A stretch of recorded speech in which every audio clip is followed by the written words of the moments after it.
이 새벽에 주시는 하느님 말씀은 구약 창세기 40장 1절부터 23절까지 말씀입니다.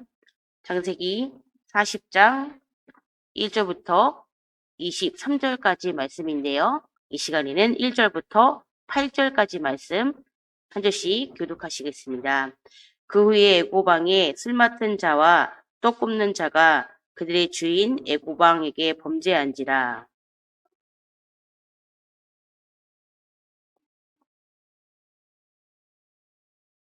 그들이 친위대장의 집 안에 있는 옥에 가더니 곧 요셉이 갇힌 곳이라.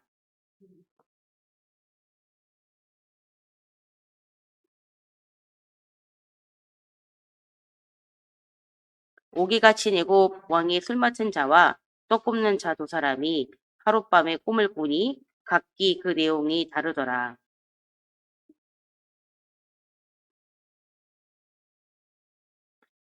요셉이 그 주인의 집에 자기와 함께 갇힌 바로의 신하들에게 묻되 어찌하여 오늘 당신의 얼굴에 근심의 빛이 있나이까?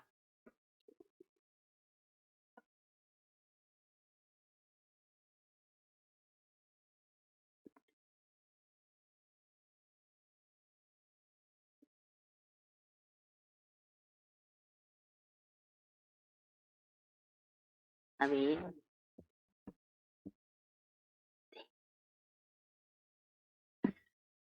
여기 한 사람이 있는데요. 근데 이 사람의 삶의 이야기를 잠깐 들어보시기 바랍니다. 그는 12아들 중 11번째로 아버지 야곱의 사랑을 독차지했던 사람이지요. 그리고 자신이 사랑한 라헬의 아들로서 늦게 얻은 아들이었기에 정말 귀하고 귀했습니다. 그래서 그의 아버지 야곱이 어떻게 합니까? 그에게 채색 옷을 입혀주는, 그래서 형제들이 사이에서 사랑과 편애가 있었습니다. 그리고 그는 볏집단과 해달별 꿈을 통해 형들의 미움을 더욱 사기도 했지요.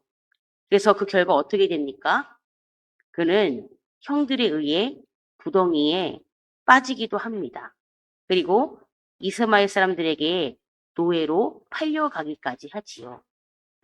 그리고 그곳에서 누구를 만납니까? 바로의 신하 친위대장 애굽 사람 보디발 장군 집으로 팔려가게 됩니다.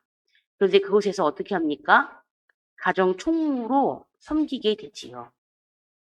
그런데 얼마 지나지 않아 그에게 또 다른 시련이 닥치게 됩니다. 무엇입니까? 그것은 바로 이 보디발 장군의 아내가 그를 유혹하게 됩니다. 그럴 때 그가 어떻게 합니까? 이렇게 고백했죠. 내가 어찌 이 큰 악을 행하여 하나님께 죄를 지을 수 있습니까? 라며 그 자리를 박차고 나오게 됩니다. 그리고 그 결과 어떻게 되지요? 그는 감옥 신세가 되어집니다. 그러나 그곳에서도 주님의 도우심으로 간수장에게 은혜를 입게 하셔서 장군 집에서도 그리고 감옥에서도 주님께서 그와 함께 하셔서 그를 범사에 형통하게 하셨다라고 성경은 저희들에게 말씀해 주고 있습니다. 그리고 오늘 말씀은요. 어떤 말씀입니까? 감옥에서 애고방이 두 신하를 만나게 되지요. 한 사람은 어떤 사람이요? 술 맡은 관원장. 그리고 또 다른 사람은 떡 굽는 관원장. 이 두 사람을 만나게 됩니다. 이 두 사람이 어떤 잘못을 정확하게 했는지는 성경은 말씀해주고 있지 않아요. 그러나 어떻게 말씀해요? 그 술 맡은 관원장과 떡 맡은 관원장이요. 그 잘못으로 인해서 왕을 노하게 했대요. 그래서 그 노하게 한 결과 감옥 신세가 되어졌다고 말씀합니다. 그런데 이 감옥이 어디라고 말씀합니까? 바로 친위대장 집 안에 있는 옥이라고 말씀합니다. 그런데 이미 그곳에는 누가 먼저 있었어요? 이미 그곳에 오늘 말씀드렸던 이 한 사람, 요셉이 그곳에 이미 먼저 가 있었습니다. 요셉은 친위대장의 말에 따라 이 술 맡은 관원장과 떡 맡은 관원장의 수종을 들며 섬기게 되지요. 그런데 하루는 이 술 맡은 관원장과 떡 맡은 관원장이 서로 다른 꿈을 꾸게 되었다고 말씀합니다. 그 꿈 때문에 어떻게 됐다고요? 얼굴에 근심이 가득했다고 말하지요.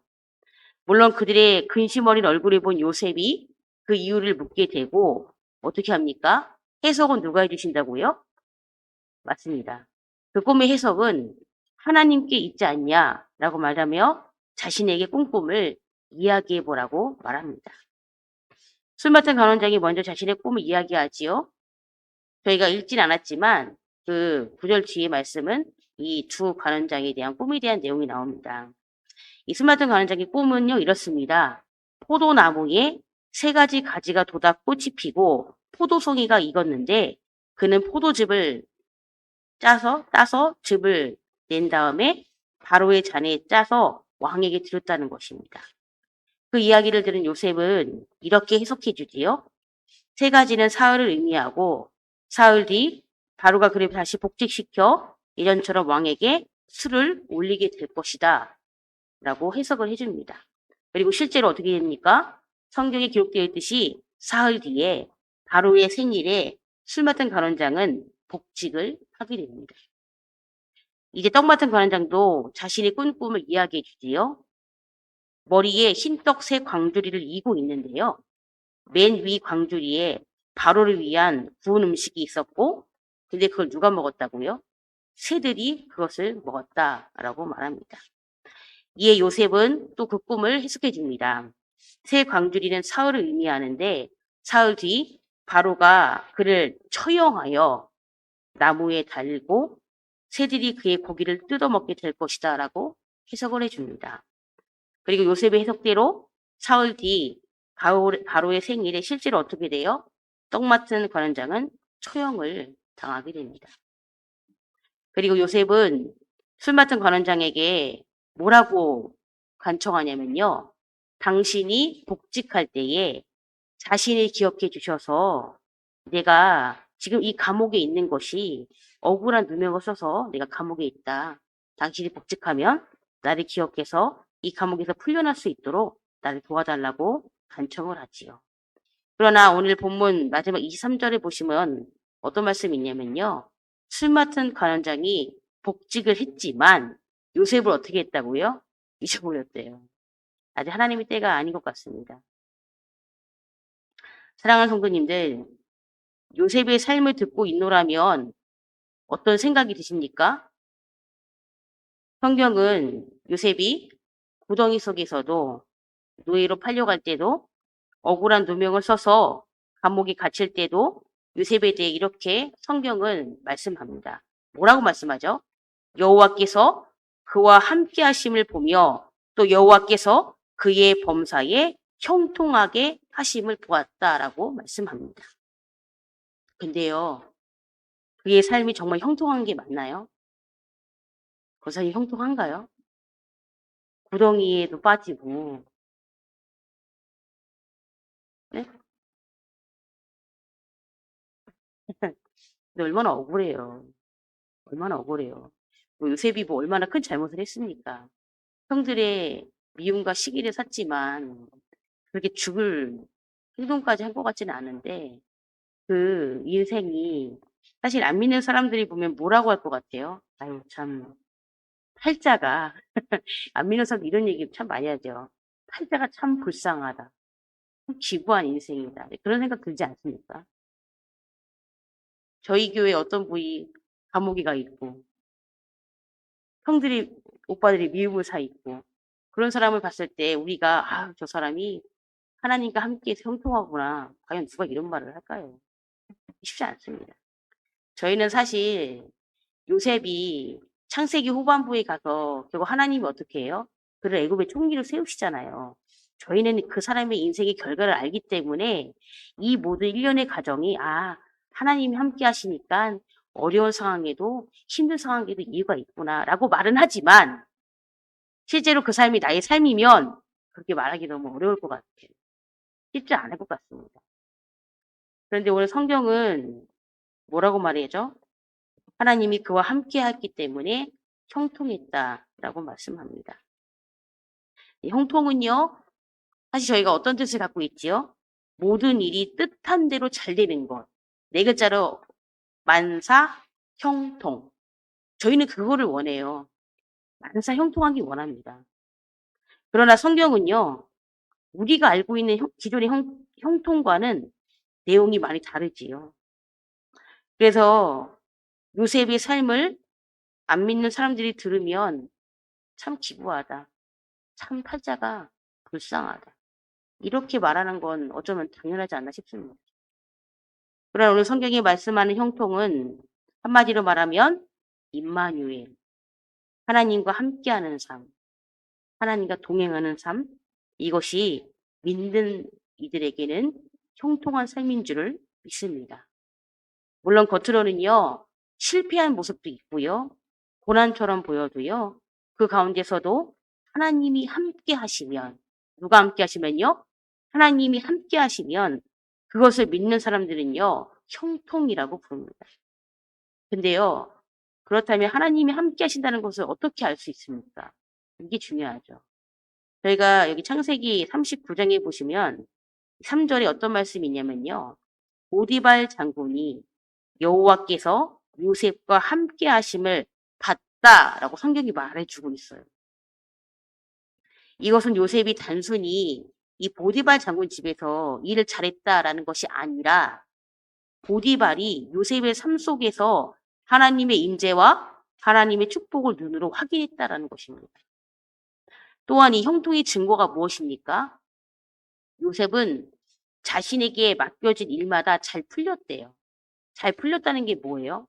잘 풀릴 만큼 열심히 했다는 거예요. 풀릴 때까지 했다는 거예요. 물론 하나님 도와주셨지만 풀릴 때까지 열심히 했다는 거예요. 그러니까 어떻게 돼요? 보디발이 그것을 보니까 아, 요셉이 정말 열심히 일을 하지만 그거 이상으로 그가 믿는 하나님이 그에게 은혜를 베풀어 주시니까 하는 것마다 잘 되는구나. 그리고 결과적으로 어떻게 돼요? 그 요셉의 열심으로 인해서요. 이 보디발 집 전체가 복을 받았다라고 말을 해요. 그러니까 어떻게 해요? 이 보디발 장군이요. 이 요셉에게 그 집안에 있는 집안 업무를 다 맡기잖아요. 어떻게 이런 일이 가능합니까? 결국 성경에서의 형통은 무엇입니까? 성경에서의 형통은요. 하나님과의 관계에서 비롯되었다라고 말합니다. 그래서 형통은 요셉 개인을 넘어서 공동체에게 은혜를 끼치는 것. 이것이 바로 성경이 말씀하시는 형통인 줄 믿습니다. 오늘도 임마누엘로 동행하시는 하나님과 함께 형통한 삶을 누리는 저희들이 되기를 간절히 소망합니다. 그리고 하나님 원하시는 건요. 저희만 형통하고 저희만 잘 살고 저희만 은혜 받기를 원하시지 않으십니다.